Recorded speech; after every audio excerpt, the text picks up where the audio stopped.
अस्सलाम वालेकुम मेंबर्स, कैसे हो सब। तो आज के अपनी इस वीडियो के अंदर हम लोग डिस्कस करने वाले हैं CS506 लेक्चर नंबर 8। ठीक है, लेक्चर नंबर 8 को पढ़ने से पहले मैंने आपको यहाँ पे पिछला लेक्चर एंड कर दिया था, राइट। मैंने बोला था हम स्ट्रीम्स के बारे में डिटेल से पढ़ेंगे। ठीक है, स्ट्रीम्स के बारे में पढ़ेंगे। तो स्ट्रीम्स के बारे में पढ़ने से पहले मैं आपको बताऊँगा कि हम कैसे कंसोल बेस्ड एप्लीकेशन, हम अभी तक तो GUI के थ्रू इनपुट लेते आए हैं ना। अब हम सीखेंगे कि हम कैसे GUI से हट के कंसोल बेस पे यूज़र से इनपुट रन टाइम पे ले सकते हैं। ठीक है, तो भाई उसके लिए आप दो तरीक़ों से इनपुट ले सकते हो यूज़र से। ठीक है, दो तरीके हैं, लेकिन दूसरा तरीका आपकी बुक में नहीं है, तो मैं पहला मेथड ही आपको पढ़ाऊँगा। ओके, आप लोगों ने अडेप्टर क्लासेस पढ़ी हुई हैं, आपको सब कुछ आइडिया हो जाएगा। ठीक है, देखते साथ ही ओके, तो चलो स्टार्ट करते हैं। तो सबसे पहले आपको एक पैकेज इंपोर्ट करना पड़ता है, java.io.starix। ठीक है, इसके अंदर ही सब कुछ है। ओके, इस पैकेज के अंदर तो हम जो चीज़ यूज़ करते हैं यूज़र से इनपुट लेने के लिए वो है बफर्ड रीडर। ठीक है, बफर्ड रीडर की क्लास बनाते हैं। ये सारा समझो स्कून से BR, उसका एक ऑब्जेक्ट बनाया है, देखो जो न्यू रीडर। ठीक है, और इसके अंदर हमने एक अनोनिमस ऑब्जेक्ट भेजना होता है। आप चाहे अनोनिमस भेज दो, चाहे आप उसका अलग से ऑब्जेक्ट बना के उस ऑब्जेक्ट को यहाँ पास कर दो। तो मैंने यहाँ क्या बोला, न्यू इनपुट स्ट्रीम रीडर। ठीक है, इसके अंदर हमने क्या भेजना होता है, सिस्टम डॉट इन। ठीक है, लो भाई, ओके, अच्छा इतना हो गया। अब देखो, मैंने आपको थ्रोज कीवर्ड पढ़ाया था। ठीक है, लेक्चर नंबर 7 में थ्रोज कीवर्ड। तो थ्रोज कीवर्ड क्या करता है, यहाँ पे हमेशा उसको हम लगा देते हैं फंक्शन के साथ। आपको जिस फंक्शन के अंदर लगे एक्सेप्शन आ सकती है, आप वहाँ पे लिख दो थ्रोज और उस एक्सेप्शन का नाम लिख दो। ठीक है, तो जो बफर्ड रीडर है ना हमारे पास, वो IO एक्सेप्शन थ्रो करता है। कौन सी, IO।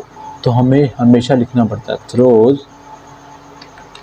ठीक है, I बड़ा, O बड़ा, E एक्सेप्शन का E बड़ा। ठीक है, ओके, अच्छा इसके बाद हम क्या करते हैं यहाँ पे, अब देखो ये सारा कुछ हो गया। अब मैंने क्या करना है, मैंने यूज़र से फॉर एग्जांपल स्ट्रिंग इनपुट लेनी है, तो मैं क्या करूँगा, यहाँ पे स्ट्रिंग का ऑब्जेक्ट बनाऊँगा। ठीक है, मैं ऐसे कहता हूँ जी नेम, उससे नेम पूछो। अब देखो मैंने बफर की क्लास बनाई है, राइट, उसका एक ऑब्जेक्ट है। अब इस ऑब्जेक्ट के कुछ मेथड्स होते हैं। देखो अगर मैं ऐसे कहूँ BR.रीड लाइन। ठीक है, अगर आप लोग रीड लाइन यूज़ करते हो, ये क्या करेगा, यूज़र से नेम पूछ लेगा। फिर मैंने कहा system dot out dot println. ठीक है, मैं इसे कहूँगा एंटर योर नेम। ओके, ठीक है, अब अगर मैं इसको रन करूँ तो मेरे पास आउटपुट में क्या आएगा, मुझसे पूछेगा एंटर योर नेम।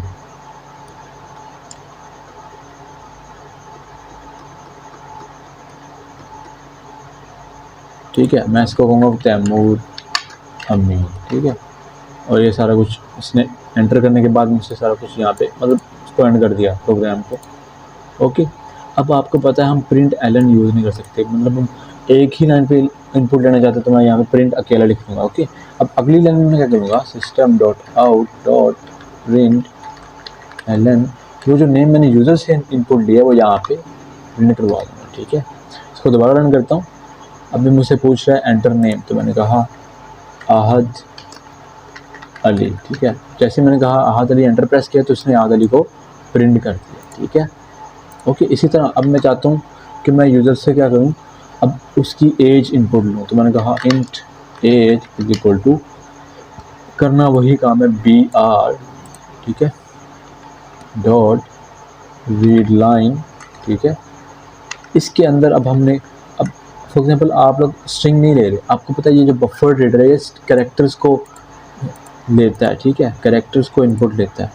ओके, तो कैरेक्टर्स को इनपुट लेने के लिए हमें क्या करना पड़ता है यहाँ पे, अब देखो मैं कैरेक्टर को इनपुट ले रहा हूँ, तो मुझे यहाँ पे क्या करना पड़ेगा, इसको कन्वर्ट करना पड़ेगा किसमें, इंटीजर में। ठीक है, कैरेक्टर क्या है, स्ट्रिंग है, तो स्ट्रिंग में मुझे इसको कन्वर्ट करना पड़ेगा। मैं कैसे करूँगा? एडेप्टर क्लासेस के थ्रू। कैसे? एडेप्टर क्लासेस हमने पढ़ी थी ना, राइट। तो इंट है तो मैंने इंटीजर करना है, इंटीजर डॉट पार्स इंट, ठीक है। इसके अंदर मैंने क्या भेजना है? br डॉट,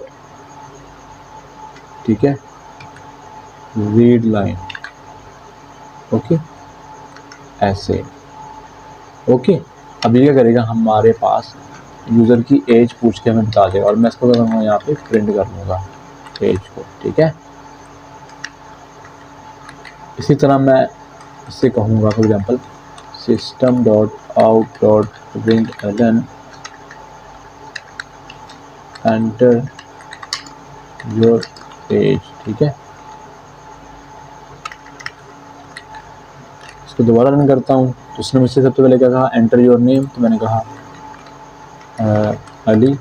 इसको मैंने, और इसने एज पूछा तो मैंने कहा फॉर एग्जांपल 23, ठीक है। एक मिनट दोबारा रन किया इसको मैंने। इसने पहले मुझसे पूछा अपना नाम बताओ तो मैंने कहा अली। इसने मुझसे पूछा एज बताओ तो मैंने कहा 12, ठीक है। मतलब 12 ईयर्स इसकी एज है। मैंने स्पेस दे दी थी इसलिए वहाँ पे एक्सेप्शन आ गई थी, ओके, ठीक है। इसी तरह मैं फ्लोट ले सकता हूँ, फ्लोट CGPA। क्या करना पड़ेगा मुझे? फ्लोट में कन्वर्ट करना पड़ेगा, फ्लोट डॉट पार्स फ्लोट, और यहाँ पे क्या भेजना पड़ेगा? br डॉट रीड लाइन, ठीक है, ओके। देखो इसको मैं दोबारा करता हूँ, system dot out dot println, तो मैं यहाँ भेजूँगा CGPA, ठीक है। इससे कहूँगा सिस्टम आउट डॉट प्रिंट, ऐसे कहूँगा एंटर योर CGPA, ठीक है। इसको रन किया मैंने।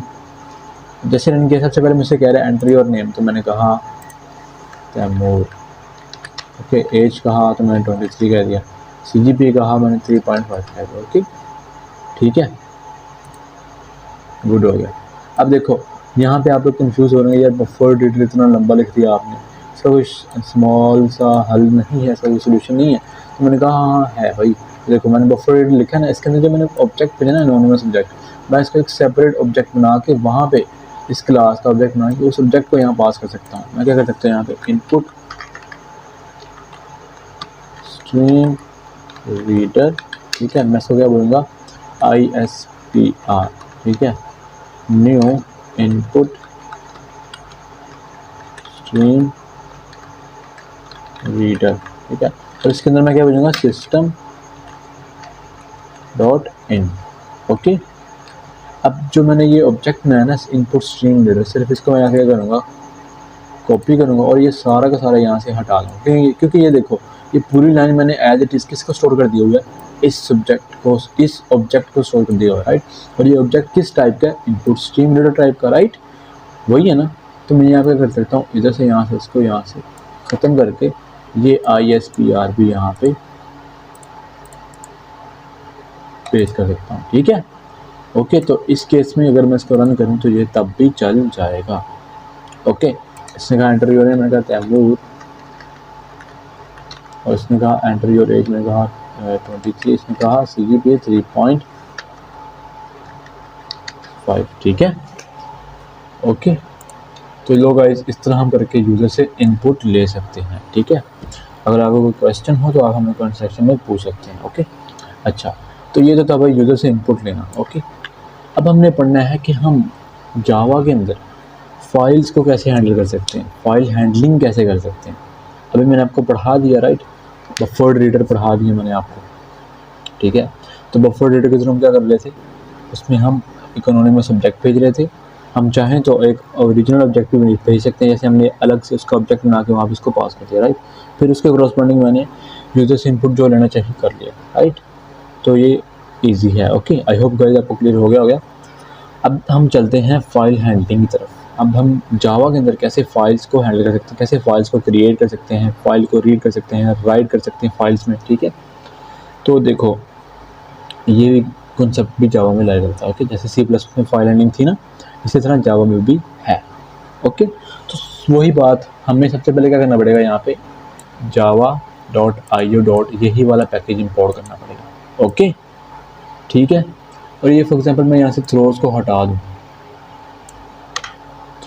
दूँ, तो मुझे जो मैंने इनपुट ले रहा था नीचे अभी, जो अभी यूज़र से इनपुट लेनी मैंने सीखी थी, तो मुझे क्या करना पड़ना था, उसको ट्राई कैच में लिखना पड़ना था। ठीक है, तो ये हमारे पास चांसेस होते हैं, चाहे हम यहाँ पे थ्रोज में लिखते हैं या हम ट्राई कैच में लिख लें, तब हम एरर से बच सकते हैं। अदरवाइज़ हमें एरर आता है, एक्सेप्शन आती है, फिर हम थ्रोज नहीं लिखते या फिर हम उसको ट्राई कैच ब्लॉक में नहीं लिखते। ओके, तो बफर रीडर हमेशा बात याद रखना कि आईओ जो है ना, आईओ ये हमेशा थ्रोज आईओ एक्सेप्शन थ्रो करता है। कौन सी?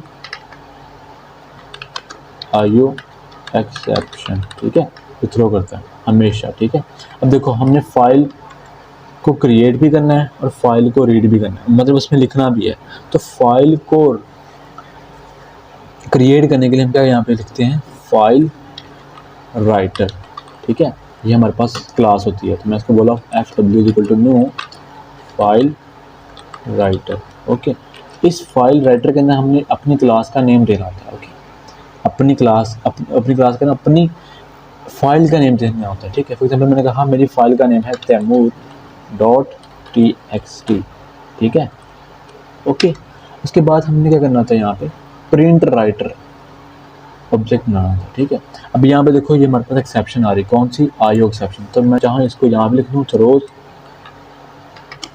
IO exception. ठीक है, तो इस केस में ये चल जाएगा। ओके, अब देखो आईओ एक्सेप्शन आ रही थी, तो मैंने यहाँ पे जैसे ही थ्रोज लिखा तो वो वहाँ से हट गया। अदरवाइज मुझे क्या करना पड़ना था, यहाँ पे इसको ट्राई कैच ब्लॉक में लिखना पड़ना था, ट्राई। ठीक है, ओके, तो मुझे यहाँ से इसको कट करके यहाँ पेस्ट करना पड़ना था। ठीक है, ओके, तो मुझे इसको सेपरेटली हैंडल भी करना पड़ना था एक्सेप्ट कैच के थ्रू, आईओ एक्सेप्शन। ठीक है, लो, तो अब जाके ये सही होनी थी। ओके, अब देखो मैंने फाइल क्रिएट कर ली, ये क्या कर देगा, हमारी फाइल को क्रिएट कर देगा।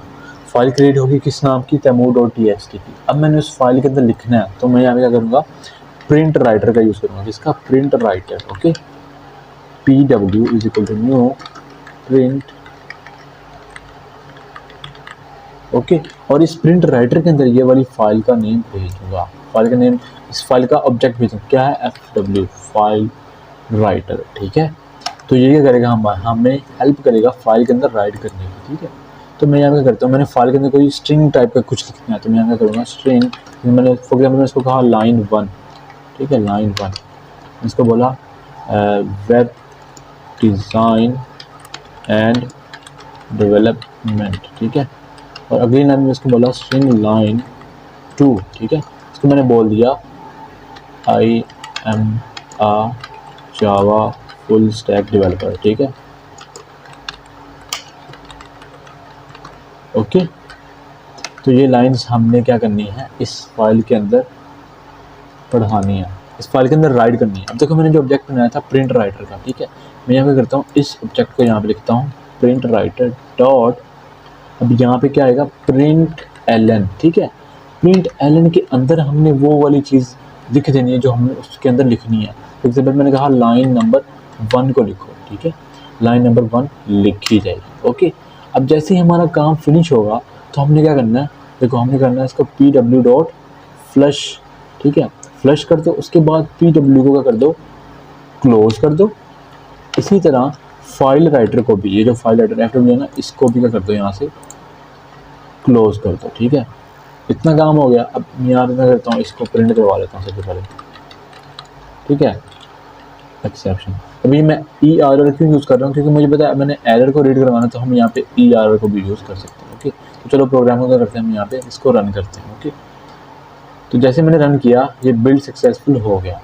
अब मैंने क्या किया, मुझे यहाँ पे क्या करना है, डॉक्यूमेंट्स में जाना है, नेटबीन प्रोजेक्ट्स में जाना है, और मैंने उस क्लास के अंदर जाना है जहाँ पे मेरी वो फाइल बनी है। तो मेरी क्लास का नेम क्या है, यहाँ पे देखो जावा लेक्चर्स, राइट, यही नाम है ना, जावा लेक्स। ठीक है, अब मैं जैसे ही इसके अंदर जाऊँगा, इस फोल्डर के अंदर, तो यहाँ पे देखो तैमूर.txt के नाम से फाइल बन चुकी है। ठीक है, अब मैं जैसे इस फाइल को ओपन करता हूँ, तो देखो मैंने लाइन नंबर 1 पे क्या लिखा था, web design and development, right.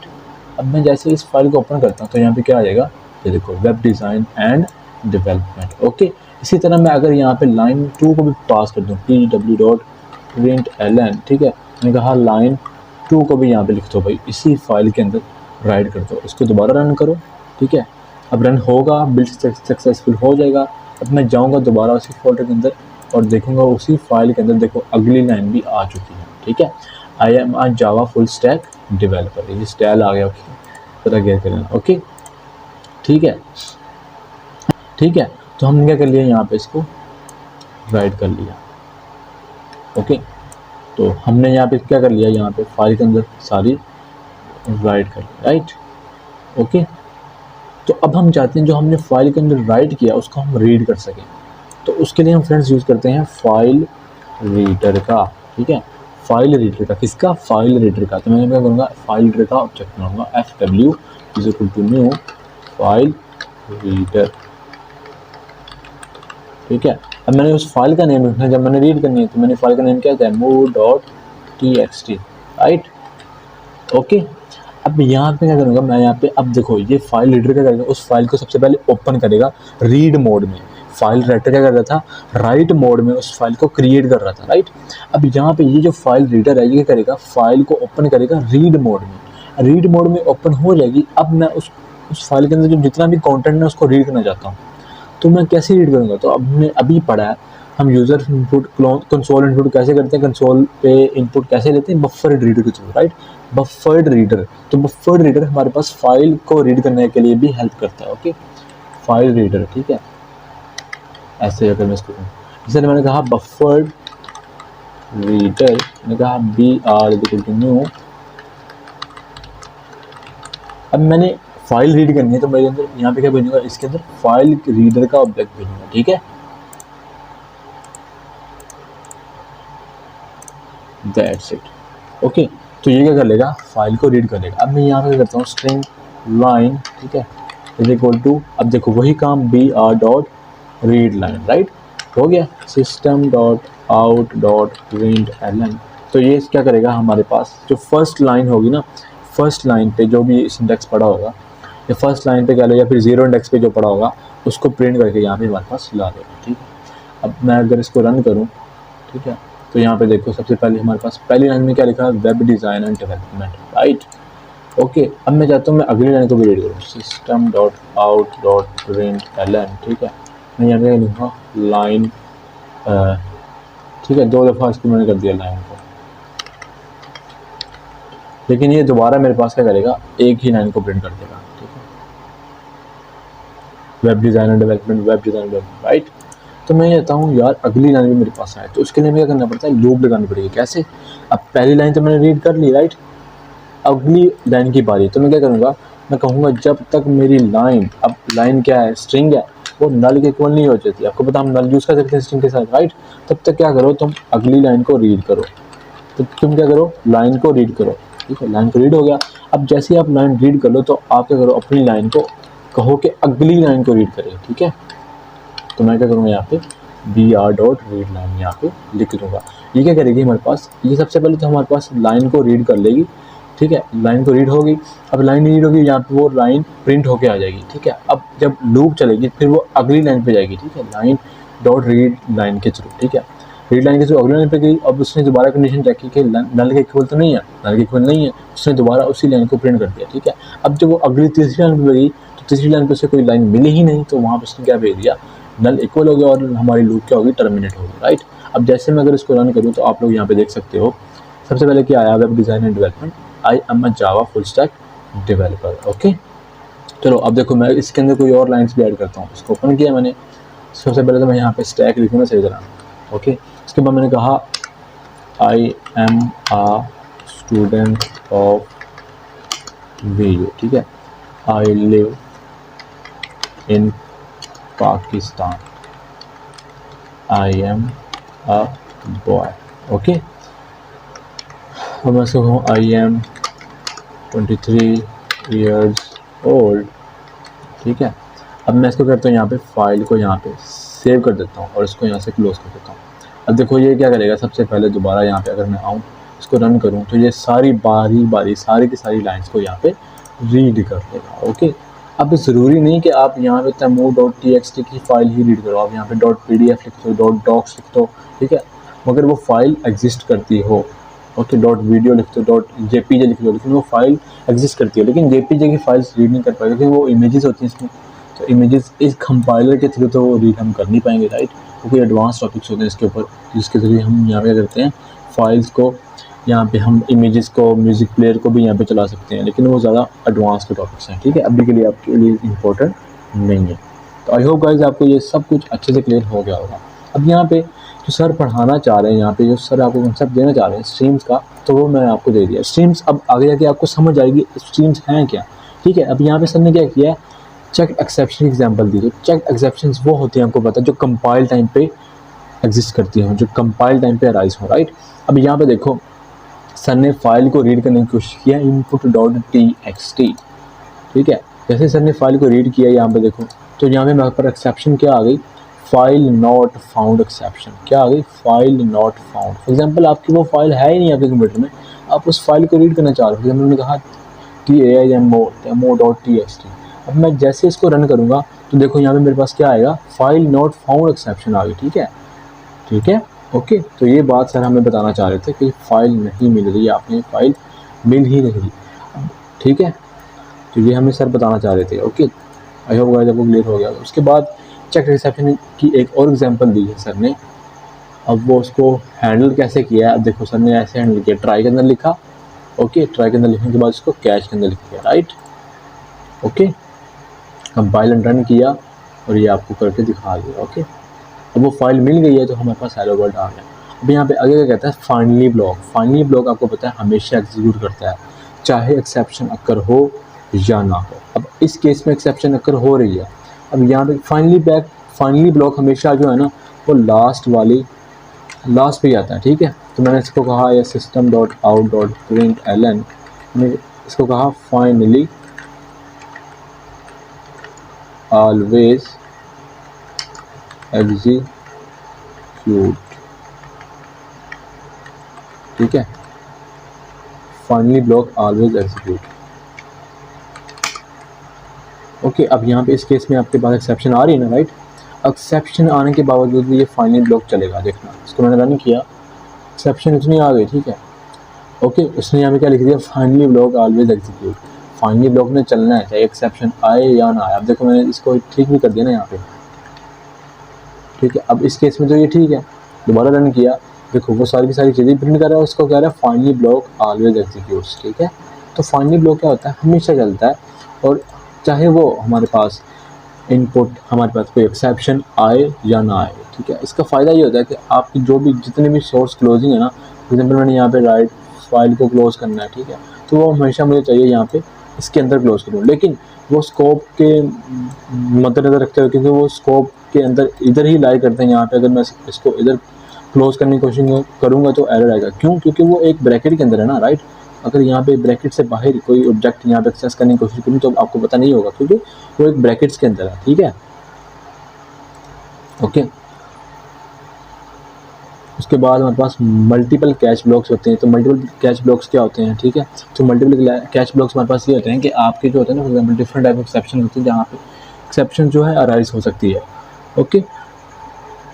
और मैंने आपको पहले बता दिया था एक्सेप्शन हायरार्की में जब आप मल्टीपल कैच ब्लॉक लिख रहे होंगे तो आपने एक्सेप्शन जो क्लास होगी, मेन रूट क्लास, उसको सबसे पहले लास्ट पे लिखना है, ठीक है, ओके, सबसे लास्ट पे लिखना है उसको, उसकी सब क्लासेस को, उसकी ड्राइव क्लासेस को सबसे ऊपर लिखना है, उससे ऊपर लिखना है, ठीक है।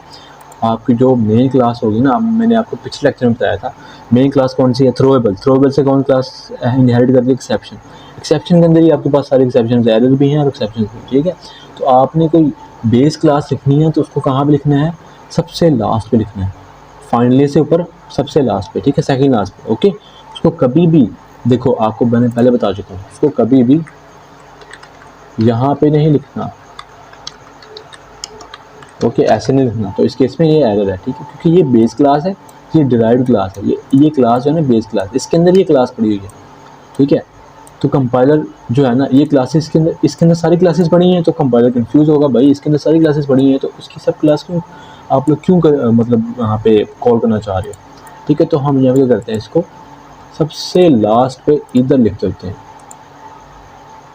ओके, तो अब इस केस में कोई भी एरर नहीं आएगा। Okay, if you catch exception first and then IO exception, the IO exception will never be caught। ठीक है, मैंने आपको बहुत वही बात बता दी। Okay, if you catch exception first and then IO exception, अगर आप कोई भी एक्सेप्शन पहले कैच करते हो ना, उसके बाद आप IO एक्सेप्शन को कैच करते हो, तो IO एक्सेप्शन कभी भी कैच नहीं हो पाएगी। ओके, यहाँ पे सर एग्जांपल दिए आपको। यहाँ पे सर क्या कर रहे हैं, यूज़र्स फाइल को रीड कर रहे हैं। ओके, उसके बाद सर क्या कर रहे हैं, इसको इंटीजर डॉट पार्स इनके थ्रू उसको इंटीजर में कन्वर्ट कर रहे हैं और उसका स्क्वायर स्क्रीन के ऊपर प्रिंट करवाना चाह रहे हैं। तो चलो हम भी करते हैं ऐसे ही भाई। सबसे पहले हम क्या कर रहे हैं, यहाँ पे फाइल रीडर के थ्रू हम यहाँ पे एक लाइन को रीड कर लेते हैं, सिर्फ एक लाइन को। ठीक है, अब उस लाइन को मैंने क्या करना है, यहाँ पे स्ट्रिंग कन्वर्ट करना है। मैंने कहा int number is equal to number is equal to, मैंने कहा इंटीजर डॉट पार्स इंट। ठीक है, लाइन को कन्वर्ट कर दो नंबर में। System dot out dot println, मैंने कहा नंबर का स्क्वायर निकालो, नंबर डॉट। ठीक है, अब आपको पता है मैंने जो फाइल लिखी थी उसमें कोई भी नंबर नहीं था ना, सारे के सारे कौन से थे, स्ट्रिंग टाइप के थे। तो क्या यहाँ पे गड़बड़ नहीं होगी, होगी राइट। अब अगर मैं इस केस में इसको रन करूँ तो क्या आएगा, क्या कहेगा मुझे, फाइनली ब्लॉक आ गया। तो इसने कोई एक्सेप्शन नहीं पकड़ी, क्योंकि मैंने देखो अब एक और बात क्या ध्यान से सुन लो, अगर आप लोग एक्सेप्शन की क्लास लिख देते हो ना, यहाँ पे एक्सेप्शन की क्लास लिख देते हो, तो उस केस में क्या होगा, यहाँ पे आपके पास वो एक्सेप्शन, अगर आप यहाँ पे कुछ भी प्रिंट नहीं करते ना, तो वो एक्सेप्शन की क्लास ट्राई ब्लॉक को चला देगा, लेकिन एक्सेप्शन की क्लास को नहीं चलाएगा, क्योंकि एक्सेप्शन के अंदर ही सारी क्लासेस हैं राइट। मैं अगर यहाँ पे इसको लिख दूँ EX, ठीक है, अगर अब इसको रन करूँ तो यहाँ पे क्या चलेगा, नंबर फॉर्मेट एक्सेप्शन। ठीक है, अब जगह एक्सेप्शन आएगी, क्योंकि मैंने इसको प्रिंट नहीं किया था। आपको पता है ये मेन क्लास है, इसके अंदर सारी एक्सेप्शन आ रही हैं। तो अगर मैं यहाँ पे लिखूँ for example number format exception, number format exception, ठीक है ओके। अब अगर मैं इसको रन करूँ तो यहाँ पे क्या आएगा, वही देखो नंबर फॉर्मेट एक्सेप्शन वाली आ जाएगी। ओके ठीक है, अब आपको पता है मैं यहाँ पे एक्सेप्शन भी लिख दूँ, क्योंकि एक्सेप्शन के अंदर ही ये वाली क्लास पड़ी हुई है, तो ये इस केस पे भी चल जाएगा। ओके, इस केस में भी कोई एरर नहीं आएगा। ओके, तो सर ने क्या दिखाया यहाँ पे आपको, एक्सेप्शन की हायरार्की दिखाई है। सबसे पहले इसने नंबर फॉर्मेट एक्सेप्शन दिखाई, तो नंबर फॉर्मेट एक्सेप्शन चल गई थी। फिर सर ने दिखाया फाइल नॉट फाउंड एक्सेप्शन। अब देखो नंबर फॉर्मेट एक्सेप्शन, ठीक है, तो इस एक्सेप्शन के अंदर सारी क्लासेस होती हैं right, number format exception. Okay, इससे मैंने कहा कैच, मैंने इसको बोला, क्या बोला, फाइल नॉट फाउंड एक्सेप्शन। ठीक है, इसको बोला file not found exception. Okay ठीक है, और लास्ट में मैंने इसको क्या बोल दिया, IO एक्सेप्शन। ओके, इन सबको यहाँ पे प्रिंट कर लेता हूँ। इसको सबसे पहले बोलूँगा प्रिंट एलन, मैंने इसको क्या बोलना, नंबर, इसको अपनी तरह से रख देती हूँ, नंबर फॉर्मेट एक्सेप्शन। ओके, और इसको मैंने क्या देना है यहाँ पे, system dot out dot println, इसको मैंने क्या बोलना है, file not found exception. Okay, और इसको मैंने क्या बोल देना,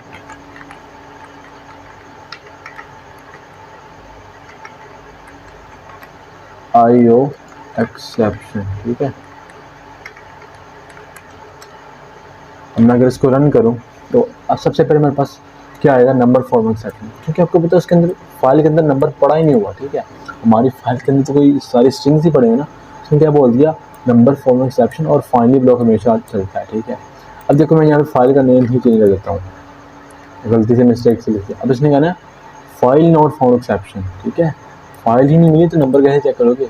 ओके ठीक है, अब फॉर एग्जांपल मैं यहाँ पे करता हूँ बस, ठीक है, IO एक्सेप्शन। ओके, अब सर ने क्या बात की थी, सर ने कहा था भाई, ठीक है, तो ये सर ने आपको हायरार्की का बताया था। ओके, हायरार्की को आप ऐसे कर सकते हो। ठीक है, इसके बाद सर ने आपको एक और प्रोग्राम लिख के दिया हुआ है, उसके अंदर सर ने क्या किया हुआ, ये देखो थ्रोज एक्सेप्शन में आपको बता रहा हूँ। मेन फंक्शन के अंदर सर ने क्या किया हुआ है, मेथड 1 को कॉल किया हुआ है, मेथड 1 के अंदर सर ने मेथड 2 को कॉल किया हुआ है। ओके, और मेथड 2 के अंदर सर ने क्या किया हुआ है, यहाँ पे देखो ये मेथड 2 के अंदर, इसके अंदर सर ने वो वाला कोड लिखा हुआ है जो एक्सेप्शन थ्रो कर सकता है। ठीक है, ट्राई कैच ब्लॉक, ये आपके अलग अलग मेथड्स में आगे सर ने किया हुआ है। ओके, उसके बाद सर ने क्या किया, यहाँ पे देखो सारा का सारा यहाँ पे करके दिखा दिया। सर ने फिर क्या किया, यहाँ पे एक कीवर्ड लगाया throws, right, throws IO exception. तो फिर उसके बाद ये सारा कुछ सेट हुआ, ठीक है। थ्रोज IO एक्सेप्शन से क्या हुआ कि आपकी जितनी भी एक्सेप्शन होंगी वो मेथड 2 को थ्रो कर दी जाएंगी, ठीक है, ओके। तो यहाँ पे देखो हमने ट्राई किया इसके अंदर, ट्राई किया इसके अंदर, कैच कर लिया इधर ही, और जो जब इसने इसको कॉल किया तो ये क्या हुई, इसको एक्सेप्शन थ्रो हुई, थ्रो होने के बाद कंसोल के ऊपर जो एक्सेप्शन थी वो आ गई, ओके। उसके बाद ये हमारे पास क्या कहते हैं, प्रिंट स्टैक ट्रेस। सर ने कहा प्रिंट स्टैक ट्रेस क्या होता है। Print stack trace method defined in the throwable class, कहाँ पे throwable, super class of exception and error classes, ठीक है। Shows you the full method calling history of the line numbers, ठीक है। Extremely useful in debugging, okay. तो अगर इस case में अगर मैं लिखता हूँ इसको ex dot print stack trace,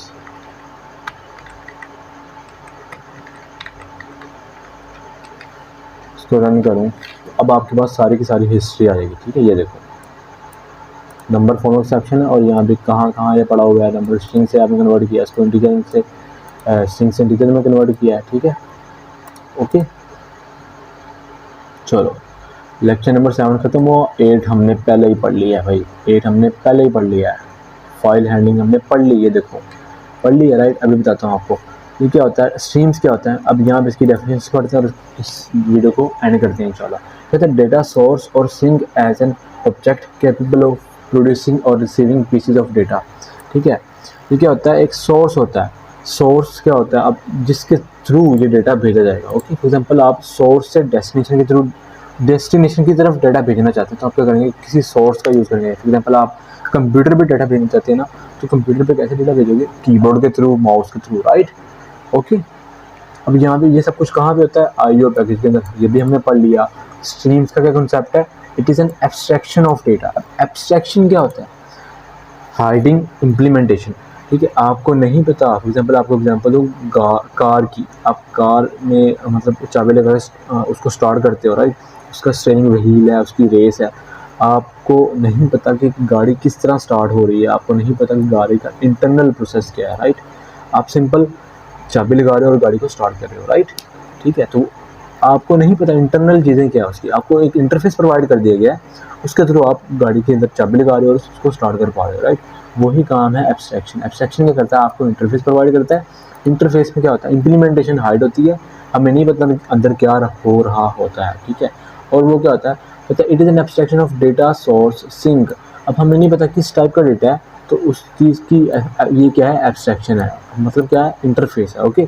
इसके थ्रू हम उस डेटा को रीड कर सकते हैं, ओके, लेकिन हम एक्चुअल डेटा नहीं जान सकते, तो क्या एब्स्ट्रैक्शन है, ओके। उसके बाद ये देखो हमने रीडिंग फ्रॉम कंसोल, ये हमने भी किया, new input stream reader, right. उसके बाद reading your console buffered reader, ठीक है। और हमने फिर फाइल रीडर भी देखा यहाँ पे, ठीक है, रीडिंग फ्रॉम फाइल, ओके। उसके बाद रीडिंग फ्रॉम नेटवर्क, ये आप लोग पढ़ोगे लेक्चर नंबर 21 और 22 में, ओके, ठीक है। So you can consider stream as a data path, data can flow through this path in one direction between specified terminal points, ठीक है। तो ये आपके पास स्ट्रीम क्या है, एक डेटा पाथ है जिसके थ्रू डेटा जो है यहाँ से एक पाथ से दूसरी डायरेक्शन की तरफ काफ़ी सारे टर्मिनल्स को क्रॉस करते हुए यहाँ पे डेटा को भेजा जा सकता है, ठीक है, फ्लो कर सकता है। Example your program file console, ठीक है, कंसोल के अंदर भी डेटा फ्लो होता है, स्ट्रीम के ऊपर आता है सारा कुछ, तो स्ट्रीम के थ्रू हमें यहाँ पे शो हो रहा होता है। इसी तरह सॉकेट है, तो सॉकेट प्रोग्रामिंग हम इंशाल्लाह लेक्चर में 21 में पढ़ेंगे, तो आप लोग ये सब कुछ वहाँ पे पढ़ोगे, बफर्ड रीडर, ठीक है। यहाँ पे ये इनपुट स्ट्रीम रीडर, ये जो गेट इनपुट स्ट्रीम है ना, ये सॉकेट है, ठीक है। ये सॉकेट के हम इंशाल्लाह हम लेक्चर नंबर 21 में पढ़ेंगे, ओके। यहाँ पे देखो आपके पास ये सोर्स है, इस सोर्स के थ्रू आप क्या कर रहे हो, जावा प्रोग्राम को डेटा भेज रहे हो, फिर जावा प्रोग्राम क्या कर रहा है, आउटपुट स्ट्रीम के थ्रू आपको स्क्रीन के ऊपर डेस्टिनेशन के थ्रू आपको डेटा शो कर रहा है, ओके। अब यहाँ पे दो तरह की स्ट्रीम्स की क्लासिफिकेशन होती हैं, वो क्या है, कहते हैं stream classification based on functionality, ठीक है। फंक्शनैलिटी पे कौन कौन सी होती है आपके पास, नोड स्ट्रीम होती है, एक होती है फिल्टर स्ट्रीम। नोड स्ट्रीम्स वो होती हैं जो डायरेक्टली कनेक्ट होती हैं डेटा सिंक के साथ और आपको बेसिक फंक्शनैलिटी प्रोवाइड करती हैं डेटा के साथ रीड करने के लिए, राइट करने के लिए, ठीक है। ये देखो आपके पास फॉर एग्जांपल आप किसी फाइल से कोई डेटा रीड करना चाहते हो तो आप क्या करोगे, यहाँ पे फाइल रीडर को यूज़ कर लोगे, right. You can see that file reader is taking data source. कौन सा डेटा सोर्स है हमारे पास, input.txt। ये सोर्स हम क्या कर रहे हैं, फाइल रीडर के थ्रू ले रहे हैं। Is arguments and hence it is a node stream, ठीक है। उसके बाद क्या कहता है, file stream sit filter streams, दूसरी क्या है फिल्टर स्ट्रीम्स, कहता है filter stream sit on top of a node stream और chain with other filter stream and provide some additional functionality, ठीक है। फॉर एग्जांपल यहाँ पे देखो बफर रीडर क्या है हमारे पास, फिल्टर स्ट्रीम है। अब ये किसके ऊपर सिट कर रही है, फाइल रीडर के ऊपर, राइट। तो ये फाइल रीडर, इसमें हम एज एन आर्गूमेंट भेज रहे हैं, ठीक है। तो ये क्या होगी हमारे पास, फिल्टर स्ट्रीम होगी। जैसे सर ने यहाँ पे कहा by buffering the input for delivering you can see that buffered reader is sitting on top of the node stream which is a file reader। यहाँ पे देखो इसको हमने किसके अंदर पास किया है, इसके अंदर पास किया है, ठीक है। उसको हम क्या करेंगे, फिल्टर स्ट्रीम, उसको क्या कर रही है, फिल्टर आउट कर रही है। और ये क्या कर रही है हमारे पास, नोड स्ट्रीम, ये सिंपल हमारे पास डेटा सोर्स स्ट्रीम को रीड कर रही है, उसको ले रही है, ओके, ठीक है। यहाँ पे देखो फॉर एग्जाम्पल आपको डायग्राम के थ्रू दिखाया, अगर हम कीबोर्ड के थ्रू प्रोग्राम लिखें जावा का, तो ये आप क्या कर रहे हैं, यहाँ पे डेटा सोर्स स्ट्रीम को ले रहे हैं नोड स्ट्रीम के थ्रू, ठीक है। उसके बाद हम फिल्टर स्ट्रीम के थ्रू क्या करते हैं, उस डेटा को रीड करते हैं और हमें आउटपुट पे पीसी के ऊपर शो करवा देते हैं, ओके। दूसरा ने आपको ये पिक्चर दिखाई थी, ओके। उसके बाद कहते हैं stream classification based on data. अब डेटा की बेस के ऊपर स्ट्रीम की क्लासिफिकेशन कौन कौन सी है, word stream in their name are byte oriented and here since JDK1 these streams can be used to read write data in the form of bytes, ठीक है। hence classes with the word stream, जो आपकी classes stream के साथ use हों उनको हम क्या बोलते हैं, डेटा के ऊपर बेस करती है उनकी क्लासिफिकेशन, ठीक है। जिसके एंड पे स्ट्रीम आ रहा हो, जिस क्लासेस के एंड पे स्ट्रीम आ रहा हो, वो क्या होती है हमारे पास, बाइट ओरिएंटेड होती है, ओके। फॉर एग्जांपल यहाँ पे देखो file input stream, object output stream, ये सारे के सारे हम इंशाल्लाह लेक्चर नंबर 21 में पढ़ेंगे, okay. Okay, classes which contain word reader writer are character oriented stream, reader writer are character oriented stream. आपकी फाइल होती है .txt की, वहाँ पे डाटा कौन सा होता है, कैरेक्टर बाइट, राइट। कैरेक्टर्स, उसमें कैरेक्टर्स होते हैं ना, स्ट्रिंग से होते हैं, राइट। तो उनको हम क्या बोलते हैं, कैरेक्टर ओरिएंटेड स्ट्रीम, ठीक है, character oriented streams, okay. For example यहाँ पे देखो फाइल रीडर प्रिंट राइटर, जिसके लास्ट पे रीडर और राइटर आ रहा वो कौन सी होती है, कैरेक्टर ओरिएंटेड स्ट्रीम होती है। लेकिन जिनके शुरू में, जिनके लास्ट पे स्ट्रीम आ रहा हो वो कौन सी होती है, बाइट ओरिएंटेड स्ट्रीम होती है, ओके। तो आई होप आपको क्लियर हो गया होगा। उसके बाद सर ने क्या किया, आपको एग्जांपल दी फाइल रीड करने की, मैंने आपको ये सारा पढ़ा दिया ट्राई एच के थ्रू, ठीक है, ओके। वही लाइन रीड की सर ने यहाँ पे, क्लोज किया, राइट किया सर ने यहाँ पे फाइल राइटर के थ्रू, ठीक है, ओके। उसके बाद जो हमारे पास केस स्टडी चल रही थी मॉडिफिकेशन एड्रेस बुक की, वो सर ने यहाँ पे करके आपको दिखाई, ओके।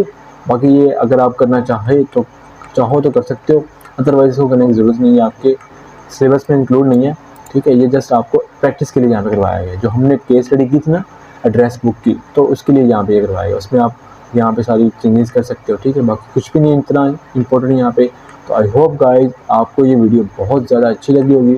वीडियो अगर अच्छी लगी तो लाइक करना, चैनल को सब्सक्राइब करना। इंशाल्लाह मिलते हैं नेक्स्ट लेक्चर।